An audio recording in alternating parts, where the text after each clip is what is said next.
오늘 말씀을 한 절씩 교독으로 봉독하도록 하겠습니다. 우리 시편 30편 말씀입니다. 제가 먼저 봉독하겠습니다. 여호와여, 내가 주를 높일 것은 주께서 나를 끌어내사 내 원수로 하여금 나로 말미암아 기뻐하지 못하게 하심이니이다. 여호와여, 내 하나님이여, 내가 주께 부르짖음에 나를 고치셨나이다. 여호와여, 주께서 내 영혼을 스올에서 끌어내어 나를 살리사 무덤으로 내려가지 아니하게 하셨나이다. 주의 성도들아, 여호와를 찬송하며 그의 거룩함을 기억하며 감사하라. 그의 노염은 잠깐이요 그의 은총은 평생이로다. 저녁에는 울음이 깃들일지라도 아침에는 기쁨이 오리로다. 내가 형통할 때에 말하기를 내 영혼이 여호와여, 주의 은혜로 나를 산같이 굳게 세우셨더니 주의 얼굴을 가리매 내가 근심하였나이다. 여호와여, 내가 주께 부르짖고 여호와께 간구하기를 내가 무덤에 내려갈 때에 나의 피가 무슨 유익이 있으리요? 진토가 어떻게 주를 찬송하며 주의 진리를 선포하리까? 여호와여, 들으시고 내 은혜를 베푸소서. 여호와여, 나를 돕는 자가 되소서 하였나이다. 우리 11절과 12절 말씀 같이 보도록 하겠습니다. 시작. 주께서 나의 슬픔이 변하여 내게 춤이 되게 하셨습니다. 나의 베옷을 벗기고 기쁨으로 띄우셨나이다. 이는 잠잠하지 아니하고 네 영광으로 주를 찬송하게 하심이니 여호와 나의 하나님이여, 내가 주께 영원히 감사하리이다. 아멘. 오늘도 이 새벽에 거룩한 주님의 전에 나와 하나님의 거룩한 성호를 찬양하며 주님의 이름을 높여드리는 우리 사랑하는 성도님들을 진심으로 축복하고 환영합니다. 이 한날 우리의 모든 슬픔과 괴로움을 기쁨과 감사와 소망으로 바꾸실 하나님을 기대하며 나아가는 복된 한날이 되시기를 간절히 소원합니다. 예수님께서는 우리의 모든 죄와 허물을, 우리의 모든 사망과 저주를 자유하게 만드신 줄로 믿습니다. 그래서 말씀을 보면서 타락한 인간, 죄성이 있는 인간과 구원받은 사람은 내적으로 굉장히 다른 상태인 것을 발견하게 됩니다. 죄를 지은 사람은 죽어서 지옥에 갈 수밖에 없는, 어떻게 보면 죄를 지을 수밖에 없는 이러한 삶 가운데 연속이라면, 구원받은 우리 모두는 죄를 지을 수는 있으나 또 구원에 이를 수 있는, 또 죄를 안 지을 수 있는 그러한 하나님의 사람이 된 것이죠. 그래서 이 둘의 상태는 굉장히 다른 상태인 것 같아요. 사탄은 끊임없이 우리를 죄로 끌어들이고 죄로 말미암아 죽음의 권세로 끌어당기고 있지만, 구원받은 성도들은 하나님께서 그 모든 악의 고리들을 끊어주셨기 때문에 마치 사냥꾼의 올무에서 해방된 새와 같이 창공을 비상하는 자유함을 누리고 참된 기쁨과 소망을 누리게 되는 줄로 믿습니다. 그래서 하나님이 정말로 이 땅 가운데 우리들에게 원하는 것이 무엇일까 생각해 봤을 때, 하나님의 거룩한 백성들이 자유함을 얻기를 원하시고 기쁘게 살기를 원하시고 소망 가운데 거하기를 원하시는 하나님이신 줄로 믿습니다.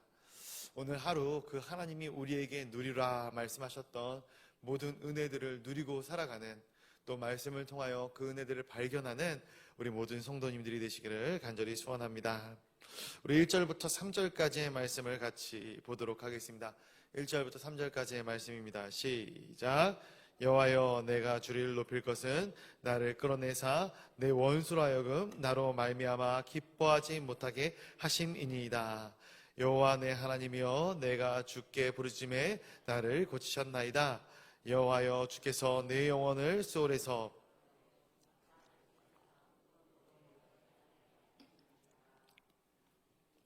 아멘. 다윗이 지금 뭐라고 고백을 하고 있습니까? 말씀을 봐서 알겠지만 내가 죽다 살아났다라는 거예요. 나를 끌어내사 내 원수로 하여금 나로 말미암아 기뻐하지 못하게 하셨다. 이 말씀들을 한번 생각해 볼 때 우리가 쉽게 표현하는 표현으로, 야, 죽다 살았어, 내가 죽다 살아났다, 이런 표현인 것이죠. 내가 죽는 것과 같은 상황 가운데 원수들로 인하여서 조롱거리가 될 뻔하였는데 주님께서 나를 건져주셨다라고 이야기를 하고 있는 것입니다. 그래서 2절에 보니까 내가 부르짖을 때, 하나님께 부르짖을 때 하나님께서 나를 고쳐주셨습니다. 이 다윗이 고백을 하고 있는 것이죠. 이 고쳤다라는 개념은 우리가 쉽게 이야기할 때 어떤 병으로부터, 어떤 질고로부터 나를 고치셨다 이런 이야기가 될 수 있지만, 그러나 여기서 한 가지 더 나아가서 우리가 알 수 있는 것은 무엇이냐면은 하나님께서 우리를 죄로부터 고쳐주셨다라는 거예요. 영적인 질병, 영적인 이 죄악들, 영적인 질병의 말로는 죽음이죠. 죽음이라는 질병 가운데 빠져있는 우리를 하나님께서 고쳐주셨다라고 다윗 기자 고백하고 있는 것이죠. 그래서 이어지는 3절에서 보니까 내 영혼을 수올에서 끌어내 나를 살리신 하나님, 그 하나님을 이 다윗이 고백하고 있는 것입니다. 죽음에서 살리셨다. 죽음에서 살리셨다. 이게 뭡니까? 우리가 아는 구원하셨다라는 것 아니겠습니까? 그렇습니다. 다윗이 고백하는 것입니다. 하나님께 부르짖을 때 하나님께서는 죽었던 하나님의 백성들을 회복시키시고 살리시는 구원의 은혜의 역사가 나타난다라는 것이죠. 실제로도 그렇습니다. 우리가 하나님을 부르짖을 때, 하나님을 부를 때 우리뿐만이 아니라 이 나라와 백성과 열방이 살아나는 놀라운 은혜가 나타납니다. 성경 가운데서도 이런 구원의 역사가 일어나는 것을 보게 되는데, 요나서에서 있던 이 니느웨 백성들, 요나가 반나절 동안에 그냥 회개하라 이렇게 외치고 돌아다녔지만, 그 왕부터 해서 이 니느웨 백성들이 정말로 자복하고 회개하고 베옷을 입고 주님 앞에 나아갈 때에, 부르짖을 때에 그 성읍이 살아나는, 멸망을 면하게 되는 놀라운 은혜의 역사를 우리가 보게 되는 것이죠. 우리가 때로는 하나님께서 징계하시고 채찍으로 우리를 다스릴지 모르지만 그 징계는 어찌 보면 잠깐이고, 그 구속의 은혜는 우리 인생 가운데, 우리의 삶 가운데, 성도들의 삶 가운데 평생토록 이어지는 것이죠. 그래서 오늘 이 자리, 하나님의 거룩한 자리에 우리가 잘 오신 것 같습니다. 우리를 살리시는 하나님의 은혜의 역사를, 그 평생의 역사를 우리가 놓치지 않고 끝까지 누리시는 하나님의 거룩한 백성들이 되시기를 간절히 소원합니다. 그런데 문제가 있어요. 말씀에도 나오지만 이런 구원의 놀라운 역사, 하나님께서 우리를 건지시고 우리를 부르짖을 때에 우리를 이끄시는 놀라운 역사를 우리가 삶의 매 순간순간마다 경험하거든요. 그 은혜를 체험하며 살아가는데, 그 은혜를 경험하고서도 우리는 또 잃어버린다라는 것이에요. 다시 돌아서서 세상 가운데로 나아가고 세상으로 빠져드는 것. 그래서 오늘 이 본문 6절, 7절 말씀 한번 또 같이 읽어보도록 하겠습니다. 우리 시편 30편 6절과 7절의 말씀입니다. 시작. 내가 형통할 때 말하기를 영원히 흔들리지 아니리라 하였도다. 여호와여, 주의 은혜로 나를 산같이 굳게 세우셨더니 주의 얼굴을 가리심에 내가 근심하였나이다. 아멘. 이것이 하나님께서 우리를 반전의 은혜로 살리셨는데 또 다른 반전이 나타나는 것이죠. 내가 형통할 때, 내가 잘 될 때, 잘 먹고 잘 살 때, 그때 우리는 이렇게 생각하죠. 이제 좀 살만하겠구나. 내가 이제 별일이 없겠구나. 나는 흔들릴 일이 없겠구나. 먹고 살 걱정 정도는 또 그래도 없게 살아가겠구나. 많은 분들이 기도하면서 이러한 놀라운 은혜를 기대하고 소망하죠. 하나님, 내가 잘 먹고 잘 살게 해주시면 하나님이 열심히 믿겠습니다. 하나님, 내가 이 문제만 해결되어지면은 이제 반드시 하나님을 따르고 하나님께 원하는 것을 내가 이루어 드리도록 하겠습니다. 이러한 고백들을 늘 하죠. 그래서 우리가 주님께 기도할 때 모든 문제의 해결을 놓고 기도를 합니다. 그런데 모든 것이 다 해결되어졌어요. 그러면 그 모든 것들이 다 해결되어짐으로 말미암아 내 모든 것들이 다 하나님을 향하게 되는가? 그것은 또 아니다라는 거예요. 우리는 또 다른 근심과 걱정으로 나아가게 되는 것이죠. 오늘 본문에서도 보니까 내가 형통할 때에 흔들리지 않겠다 하였는데 주님의 얼굴을 가리니까 내가 또 근심하는 일이 생겼다라고 말씀하고 있습니다. 저도 그렇지만 우리가 이 땅을 살아가면서 얼마나 많은 죄 가운데 살아갑니까? 우리를 정결하다라고 이야기할 수 있는 사람은 아무도 없을 것입니다. 문제가 뭐냐면은 우리의 정결하지 못함으로 인하여서 우리는 만족함마저 잃어버리게 됐다라는 거예요. 참된 만족함은 하나님 한 분으로부터 나오게 됨을 우리가 기억하시기를 간절히 소원합니다. 우리가 옛날에 어린이 찬양에도 있었지만 사람을 보고 세상을 볼 때 만족함이 있습니까 없습니까? 만족함이 없는 거예요. 내가 돈을 많이 벌었다고 해서 만족하는가? 아니다라는 거예요. 또 다른 욕구와 열망이 우리 가운데 자리하는 것이죠. 결국 인생이 만족을 쫓아 나가는 것이 아니라 어떻게 보면은 불만족과 우리 계속된 필요를 쫓아 나가게 된다라는 것이죠. 그래서 에레미야 선지자가 이런 이야기를 합니다. 에레미야서 22장 21절에 내가 평안할 때에 내가 내게 말하였으나 내 말이 나는 듣지 아니하리라 하였나니 내가 어려서부터 내 목소리를 청종하지 아니함이 내 습관이라. 아멘. 무슨 말씀을 해주고 있는 것입니까? 무슨 말씀을 하고 있는 거예요? 평안할 때 내가 듣지 않았다. 그리고 하나님의 목소리를 듣지 않는 것이 내 습관이 되었다라는 거예요. 내 습관이 되었다. 우리가 얼마나 하나님의 말씀을 안 듣는가. 저는 제 예슬이를 종종 혼내거든요. 특별히 주일날 좀 많이 혼을 내는 것 같아요. 왜 혼을 내는가? 주일날 보면 이제 아시는 분들도 있겠지만 사모 모임이 있어요. 사모님들이 모여서 말씀을 나누고 또 이제 교제를 합니다. 근데 여기에 하나의 맹점이 있어요. 뭐냐면은 아이들이 방치된다라는 거예요. 아이들이 방치돼요. 방치되니까 뭘 하냐면은 자기들끼리 노는데 이 말을 잘 듣고 어떤 제어가 되면 좋은데 제어가 되지 않아요. 그렇다 보니까 이 아이가 핸드폰을 계속하고 핸드폰을 그만하라 얘기를 하면 어머니한테 반항을 하고 뭐 이러한 사이클이 반복이 되는 것이죠. 저희 집 입장에서 굉장히 힘든 부분이 아닌가 싶어요. 이 아이가 방치돼서 한 2시간, 3시간 동안 있는 동안에 굉장히 이렇게 어떻게 보면 좋지 못한 방향으로 이렇게 나가는 그런 부분들이 있거든요. 끝나고 오면은 이제 엄마랑 실갱이했던 그 실갱이의 것들을 집에 가서 이제 저한테 다 얘기를 합니다. 그럼 저는 이제 어떻게 할까요? 분노를 하게 되는 것이죠. 말씀을 잘 전하고 와가지고 또 주일날 또 은혜 받고 와가지고 이 아이에게 분노를 쏟아내는 것입니다.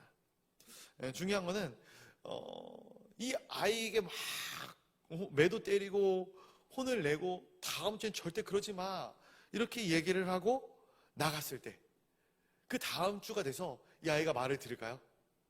한 주는 그나마 말을 듣습니다. 근데 그 다음 주부터 2주가 지난 후부터는 도람이 타버려요.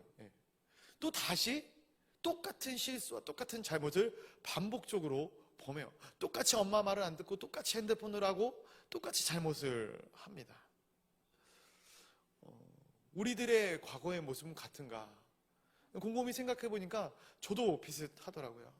끊임없이 부모님을 거역하고 부모님에게 마음을 상하게 하는 그러한 일들을 반복하는 것이죠.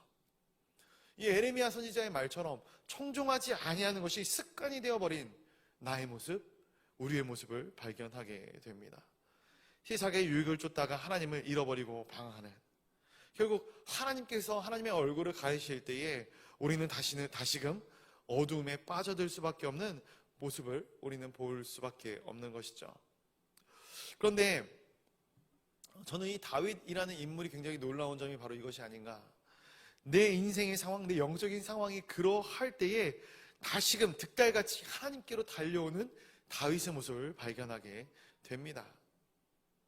모든 일의 근본적인 해결책이 하나님으로부터 있음을 이 다윗은 살아가는 인생의 순간순간마다 상고하면서 살았다라는 것이죠. 그래서 8절부터 10절까지의 말씀, 한번 또 같이 읽어보도록 하겠습니다. 8절부터 10절. 다윗이 어떻게 하나님께 부르짖고 있는가 한번 같이 보겠습니다. 시작. 여호와여, 내가 주께 부르짖고 여호와께 간구하기를 내가 무덤에 내려갈 때에 나의 피가 무슨 유익이 있으리요? 진토가 어떻게 주를 찬송하며 주의 진리를 선포하리이까? 여호와여, 들으시고 내게 은혜를 베푸소서. 여호와여, 나를 돕는 자가 되소서 하였나이다. 아멘. 하나님의 얼굴을 찾지 못해 두리번 거리면서도 다시 한번 주님의 얼굴을 구하며 주님을 찾고 있는 다윗의 모습을 우리가 발견하게 됩니다. 그러면서 하나님께 어떻게 간구합니까? 내가 죽으면 주님께 무슨 유익이 있겠습니까? 내가 진토가 되면 어떻게 주님을 찬송할 수 있겠습니까? 살려주시면 주님의 진리를 선포하겠습니다. 참 뻔뻔스러운 모습인 것 같기도 하고, 그러나 이 아이들의 용서를 구할 때의 모습을 보면 굉장히 뻔뻔스럽죠. 사실 잘못을 자신이 저질러 놓고도 굉장히 뻔뻔합니다. 혼나는 것을 알고 내가 집에 가면 어떠한 일을 당하겠다라는 것을 생각하면서도 굉장히 뻔뻔하게 마치 나는 그런 잘못을 저지른 것이 없는 것처럼. 근데 왜 이러한 자세를 이 아이들이 취하나 생각을 해봤더니 아버지가 자신을 버리지 못할 것이라는 사실을 이 아이가 알기 때문에 그렇습니다. 내가 어떠한 잘못을 지을지라도 용서해 줄 것이라는 사실을 이 아이가 알기 때문에 뻔뻔할 수 있는 것이죠. 그래서 아이가 용서를 구할 때 그러지 않습니까? 우리가 이 아이에게 그렇게 대하지 않습니까? 야, 너 벌써 몇 번째야? 너 얼마나 많은 잘못을 저지르고 있는데 얼마나 더 내가 너를 용서해야 되는 거냐? 나는 더 이상 너를 용서할 수 없어. 우리가 아이들한테 이렇게 이야기하지 않지 않습니까? 이 아이가 무한적으로 반복해 죄를 지을지라도 이 아이를 용서하고 또 혼내고 또 혼내는 그러한 모습을 보게 되죠. 끝까지 혼낼지라도 끝까지 용서하는 것, 이것이 부모님의 사랑, 부모님의 마음이 아니겠습니까? 하나님의 사랑도 이와 같다라는 것이죠. 그래서 이 하나님의 사랑, 하나님께서 사랑을 말씀하실 때에 사랑은 오래 참는 것이다 라는 말씀을 하십니다. 저는 우리가 어떠한 잘못을 저지를지라도 궁극적으로는 하나님께 돌아오게 되기를 간절히 소원합니다. 가끔가다 우리가 신앙생활을 할 때 하나님께서 이러한 죄를 지은 나의 모습은 용서하지 않으실 거야. 나도 나를 용서하지 못하는데 어떻게 하나님께서 나를 용서하실까? 내 자신이 나를 용서하지 못할지라도 나를 용서하시는 분은 하나님이십니다. 언제라도 우리가 잘못됐다라는 사실을 상고한다면 하나님께 우리의 발걸음을 돌이키시기를 간절히 소원합니다. 그럼 주님께서 우리를 받아주시는 것이죠. 우리 마지막 11, 12절 말씀을 보고 좀 말씀 맺도록 하겠는데, 우리 11, 12절 말씀 같이 한번 다시 보도록 하겠습니다. 시작.